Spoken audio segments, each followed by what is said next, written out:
Welcome back to Vivekanand IAS ಮತ್ತು KS academy. ಯಾರು ಮೊದಲ ಬಾರಿ ಬಂದಿರ್ತೀನಿ ಸ್ನೇಹಿತರೆ, ದಯವಿಟ್ಟು ಸಬ್ಸ್ಕ್ರೈಬ್ ಮಾಡಿಟ್ಕೊಡ್ರಿ ಮತ್ತು ಬೆಲ್ ಐಕನ್ನ ಪ್ರೆಸ್ ಮಾಡಿ ಇಟ್ಕೊಂತಿದ್ದೆ. ಅದಲ್ಲಿ ನನ್ನ ಮುಂದೆ ಯಾವುದೇ ವಿಡಿಯೋ ಹಾಕಿದ ತಕ್ಷಣ ನೋಟಿಫೈ ಆಗ್ತದೆ. ನಿಮ್ಮ ಸ್ನೇಹಿತರಿಗೂ ಶೇರ್ ಮಾಡಿರಿ, ಲೈಕ್ ಮಾಡಿರಿ, ಕಮೆಂಟ್ ಮಾಡಿರಿ ಅಂತ ಹೇಳ್ತಾ ಸ್ನೇಹಿತರೆ, ಇವತ್ತು ಇದು ಒಂದೇ ವಿಡಿಯೋ ವಿಡಿಯೋ ಕೊಡಕ್ಕೆ ಹೋಗಲ್ಲ, ಯಾಕಂದ್ರೆ ಸ್ವಲ್ಪ ಅನಿವಾರ್ಯ ಕಾರಣ ನಾವು ಒಂದು ಕಡೆ ಹೋಗ್ಬೇಕಾಗ್ತದೆ. ಅದರಿಂದ ಶಾರ್ಟಾಗಿ ಸ್ವಲ್ಪ ಬೌದ್ಧ ಧರ್ಮದ ಬಗ್ಗೆ ನೋಡೋಣ. ಇಂಪಾರ್ಟೆಂಟ್ ಫಾರ್ KS ಎಕ್ಸಾಮಿನೇಷನ್ಸ್ ಶುರು ಮಾಡಿದ್ವಿಲ್ರಿ, ಅದರ ಕ್ಲಾಸ್ ಇದೆ. ಇದು ಹಿಸ್ಟ್ರಿ ಕ್ಲಾಸ್ ಸ್ನೇಹಿತರೆ. ನಂತರ ದಿನಗಳು ಮುಗಿಸೋಣ ಸ್ನೇಹಿತರೆ. ನೋಡ್ರಿ, ಬೌದ್ಧ ಧರ್ಮ ಗೌತಮ ಬುದ್ಧ ಸಾಮಾನ್ಯ ಶಕ ಪೂರ್ವ 563ರಿಂದ 483. ಸಾಮಾನ್ಯ ಶಕ ಪೂರ್ವ ಕಡಿಮೆ ಆಗ್ತಾ ಹೋಗ್ತದ. ಓಕೆ, ಸಾಮಾನ್ಯ ಶಕ ಪೂರ್ವ ಏನಾಗ್ತದೆ, ಕಡಿಮೆ ಆಗ್ತಾ ಹೋಗ್ತದೆ. ಇದನ್ನು ಗಮನದಲ್ಲಿ ಇಟ್ಕೊಡ್ರಿ, ನೋಡ್ಕೊಡ್ರಿ. ಬೌದ್ಧ ಧರ್ಮದ ಸ್ಥಾಪಕ ಗೌತಮ ಸಾಮಾನ್ಯ ಶಕ ಪೂರ್ವ 536ರಲ್ಲಿ ಲುಂಬಿನವನ ಅಂದ್ರೆ ಈಗಿನ ನೇಪಾಳದಲ್ಲಿ ಆತ ಜನಿಸ್ತಾನ. ನೇಪಾಳದಲ್ಲಿ ಏನ್ ಮಾಡ್ತಾನ ಆತ ಜನಿಸ್ತಾನ. ನೇಪಾಳದಲ್ಲಿ ಯಾರು ಜನಿಸ್ತಾರೆ? ಈ ಗೌತಮ ಬುದ್ಧ ನೇಪಾಳದಲ್ಲಿ ಜನಿಸ್ತಾನ. ಪ್ರೆಸೆಂಟ್ ಅವಾಗೇನಿತ್ತು ಅದು ಲುಂಬಿನಿವನ ಅಂತಿತ್ತು, ಬಟ್ ಈ ಪ್ರೆಸೆಂಟ್ ನೇಪಾಳ ಆಗಿದೆ, ಅಲ್ಲಿ ಜನಿಸ್ತಾನ. ಆತನ ತಂದೆ ಹೆಸರು ಸಿದ್ಧಾರ್ಥ ಆಗಿರುತ್ತದ. ಸಾರಿ ಸ್ನೇಹಿತರೆ, ಆತನ ಮೊದಲ ಹೆಸರು ಅಂದ್ರೆ ಇದು ಗೌತಮ ಬುದ್ಧ ಆಗಿತ್ತು. ಆತನ ಮೊದಲ ಹೆಸರು ಏನಿತ್ತು? ಸಿದ್ಧಾರ್ಥ. ಆತನ ತಂದೆ ಶುದ್ಧೋಧನ ಮತ್ತು ತಾಯಿ ಮಾಯಾದೇವಿ ಮಗನಾಗಿ, ಶುದ್ಧೋಧನ ಮತ್ತು ಮಾಯಾದೇವಿಯ ಮಗನಾಗಿ ಯಾರು ಜನಿಸ್ತಾರ? ಸಿದ್ಧಾರ್ಥ ಜನಿಸ್ತಾನ. ಇದೇ ಸಿದ್ಧಾರ್ಥ ಮುಂದೆ ಹೋಗಿ ಏನಂತಾನ? ಗೌತಮ ಬುದ್ಧನಾಗ್ತಾನ. ನೋಡ್ತಾ ಹೋಗೋಣ ಯಾವ ರೀತಿ ಗೌತಮ ಬುದ್ಧ ಆದ, ಏನೇನು ಸಂಕಷ್ಟಗಳನ್ನ ಎದುರಿಸಿದ ಎಲ್ಲವನ್ನು ನೋಡ್ತಾನೆ. ಶುದ್ಧೋಧನ ಏನ್ ಯಾಕಿದ್ದ ಸ್ನೇಹಿತರೆ? ಶುದ್ಧೋಧನ ಕೆಲಸ, ಶುದ್ಧೋಧನ ಕಪಿಲ ವಸ್ತುವಿನ ಶಾಕುಲ್ಯದ ಮುಖಂಡನಾಗಿದ್ದು, ಸಿದ್ಧಾರ್ಥ 7 ದಿನಗಳ ಮುಖವಾಗಿದ್ದಾಗ ಆತನ ತಾಯಿಯಾಗಿರ್ತಕ್ಕಂಥ ಮಾಯಾದೇವಿನ ತಿರ್ಕೊಳ್ತಾಳ. ಆದರೆ ಅಷ್ಟರಲ್ಲೇ ಆತನ ಚಿಕ್ಕಮ್ಮ ಇರ್ತಾಳ. ಅಂದ್ರ ಸಿದ್ಧಾರ್ಥನ ಚಿಕ್ಕಮ್ಮ ಇದ್ದಕ್ಕಿ ಮಹಾಪ್ರಜಾಪತಿ ಗೌತಮಿ ಅವನನ್ನು ಸಾಕಿ ಸಲುಹಿ ಬೆಳೆಸ್ತಾಳ. ಗೌತಮ ಬುದ್ಧನನ್ನು ಸಿದ್ಧಾರ್ಥನನ್ನು ಬೆಳೆಸಿ ಒಂದೊಳ್ಳೆ ಸ್ಥಾನಕ್ಕೆ ತರ್ಕೊಂಡ್ ಬಿಡ್ತಾರ. ಸಿದ್ಧಾರ್ಥ ಅತ್ಯಂತ ಸುಖಭೋಗದಲ್ಲಿ ಅಗದಿ ಎಂಜಾಯ್ ಮಾಡ್ಕೋತ ಬದುಕ್ತಿರ್ತಾನ. ಆದ್ರೆ ಆತ 16ನೇ ವಯಸ್ಸಿನಲ್ಲಿ ಮದುವೆ ಆಗ್ತಾನ. ಯಾರನ್ನ ಮದುವೆ ಆಗ್ತಾನ ಅಂದ್ರೆ ಯಶೋಧಳರೊಂದಿಗೆ ಆತ ಮದುವೆ ಆಗ್ತಾನ.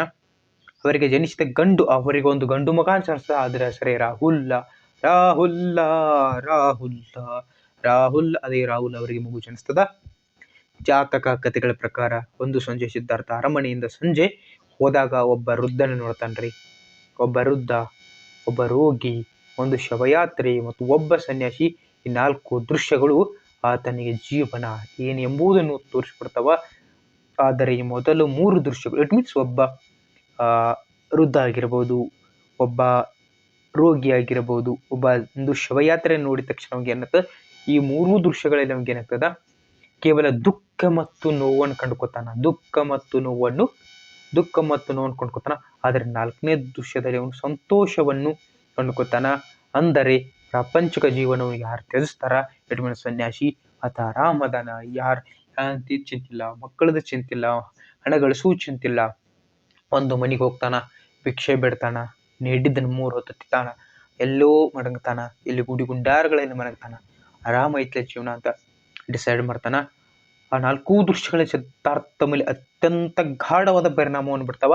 ಸಿದ್ಧಾರ್ಥ ಗಾಢವಾದ ಪರಿಣಾಮದಿಂದ ಚಿಂತನೆಗೊಳಗಾಗ್ತಾನ. ಚಿಂತನೆ ಒಳಗಾಗಿ ಏನ್ ಮಾಡ್ತಾನವ?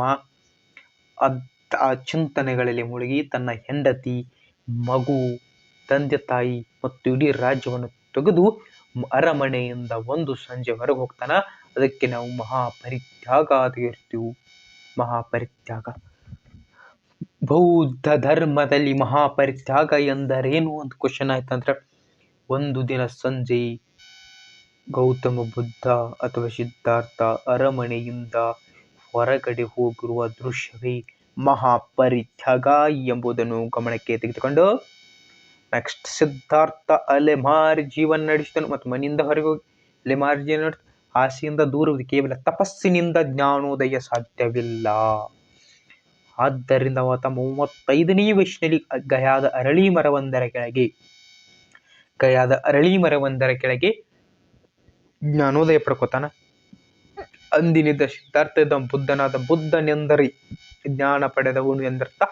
ಬುದ್ಧನಿಗೆ ತಥಾಗತ ಎಂದು ಕರೀತಾರೆ. ತಥಾಗತನೆಂದರೆ ಸತ್ಯವನ್ನು ಅರಿತವನು.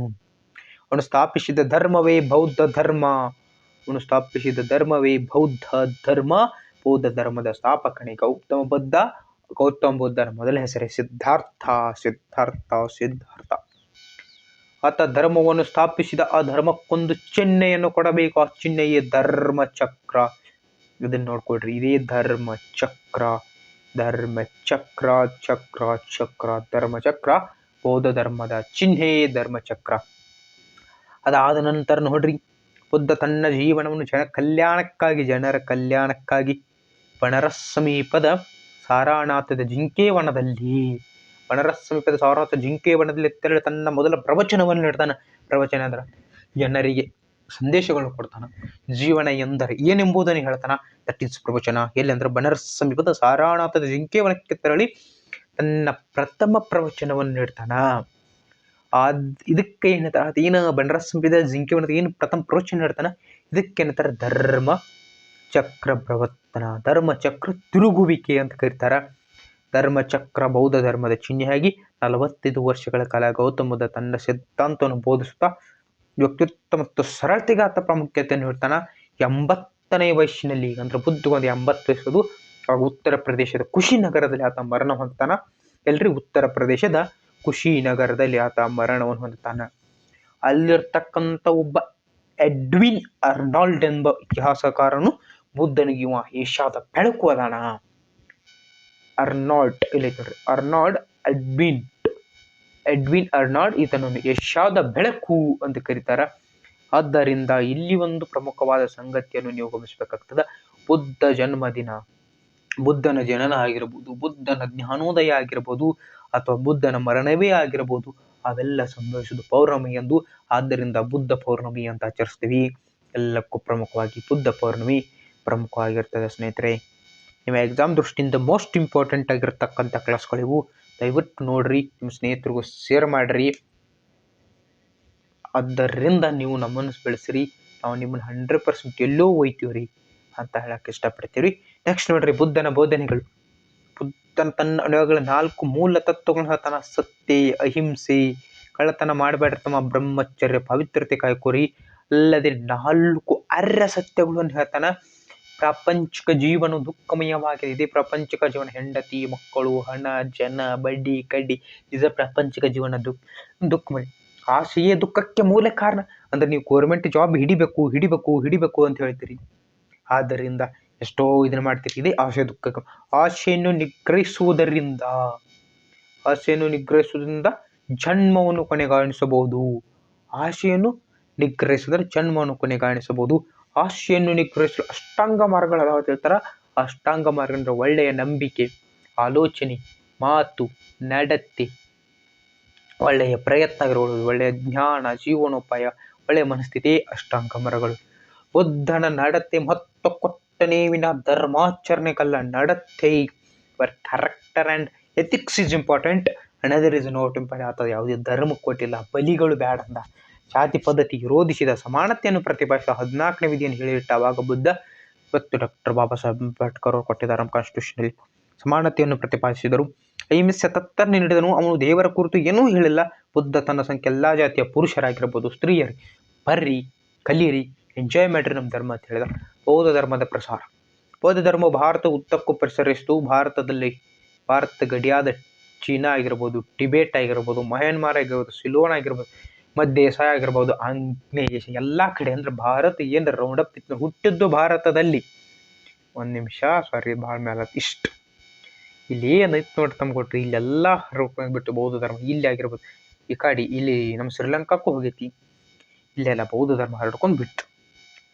ಬೌದ್ಧ ಧರ್ಮ ಪ್ರಸಾರಕ್ಕೆ ಕಾರಣಗಳು ಇದು ಇಷ್ಟು. ನಿಮಗೆ ಎಕ್ಸಾಮ್ ನೋಡಿ ಬಿಟ್ಬಿಡ್ರಿ. ಸಮ್ಮೇಳನಗಳು ಕೇಳ್ತಾರ. ಸಮ್ಮೇಳನಗಳು. 1ನೇ ಸಮ್ಮೇಳನ ಸಾಮಾನ್ಯ ಶಕ 483 ರಾಜ್ಯಗೃಹದಲ್ಲಿ ಜರುಗಿತು. ಇದು ಬುದ್ಧನ ಹೇಳಿಕೆಗಳನ್ನು ಸಂಗ್ರಹಿಸಿದ 483 Rajagriha. Important your exam point of view. 100% important.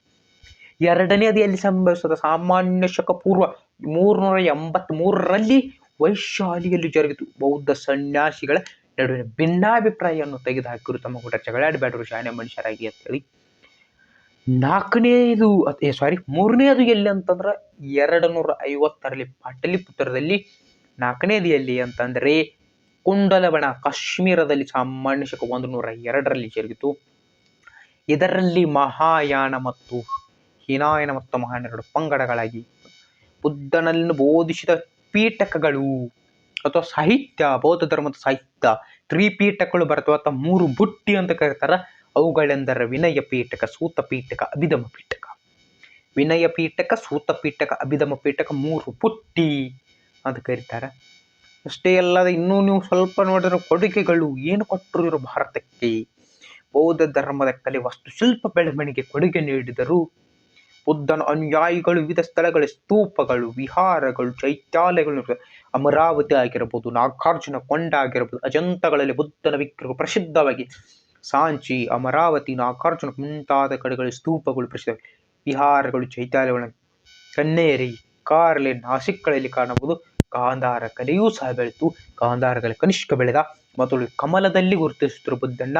ಈಗ ಏನು ಮಾಡಿದ್ರು, ಬುದ್ಧನಿಗೆ ಒಂದು ಆಕಾರವನ್ನು ಕೊಟ್ಟರು. ಆತನ ಅತಿ ನಾಜೂಕಾಗಿ, ಆತನ ನೆರಿಗೆಗಳಾಗಿರ್ಬೋದು, ಗಡ್ಡಗಳಾಗಿರ್ಬೋದು, ಮೀಸೆಗಳಾಗಿರ್ಬೋದು, ಈ ರೀತಿಯಾಗಿ ಅತಿ ನಾಜೂಕಾಗಿ ಬಿಡಿಸಿದ ಇತಿಹಾಸವೇ ಎಲ್ಲರೂ ತೆಗೆದು ನೋಡ್ರಿ, ಅದುವೇ ಗಾಂಧಾರ ಕಲೆಯಲ್ಲಿ ನೋಡ್ಬೋದು. ಇಷ್ಟು ಬೌದ್ಧ ಧರ್ಮದ ಬಗ್ಗೆ ಐತಿ. ನಿಮಗೆ ಎಕ್ಸಾಮ್ ಪಾಯಿಂಟ್ ಆಫ್ ಎಷ್ಟು ಬೇಕು ಅಷ್ಟ ಹೇಳಿದಿ, ಫಾಲ್ತು ನಕ್ಕೋತ ಹೇಳಿದ್ವಿ. ಅದರಿಂದ ಯಾರು ಬಂದಿರಿ ಸಬ್ಸ್ಕ್ರೈಬ್ ಮಾಡಿ ಇಟ್ಕೊಡ್ರಿ, ನಿಮ್ಮ ಸ್ನೇಹಿತರಿಗೂ ಶೇರ್ ಮಾಡಿರಿ. ಒಂದು like, doubt to comment the section. Next ಪಟಕನ. ಅಲ್ಲಿವರೆಗೂ ಎಲ್ಲರಿಗೂ ಬಾಯ್ ಬಾಯ್.